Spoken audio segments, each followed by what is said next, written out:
জীবনে ভালো থাকতে গেলে এই ৫-৬টা পয়েন্ট আপনাকে মনে রাখতে হবে। পেটেন্স মানে ধৈর্য, আপনাকে ধৈর্য সহকারে সব জিনিস সহ্য করতে হবে। প্রিজারভেশন, সহ্য, ঝট করে কোনো জিনিস উত্তর দেয়া বা রিপালস করা চলবে না। হাম্বল, দ্যাট মিন্স আপনাকে বিনয়ী হতে হবে। সবার কথা শোনার পরে চিন্তা ভাবনা করে সব কিছু উত্তর দিতে হবে।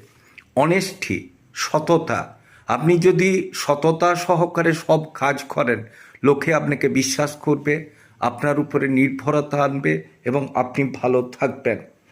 আর স্মাইল ফেস, সদা হাস্যময় মুখ, আপনি যদি সদা হাস্যময় মুখে থাকেন, হাসতে হাসতে কথা বলেন, অনেক সমস্যা আপনি সমাধান করতে পারবেন।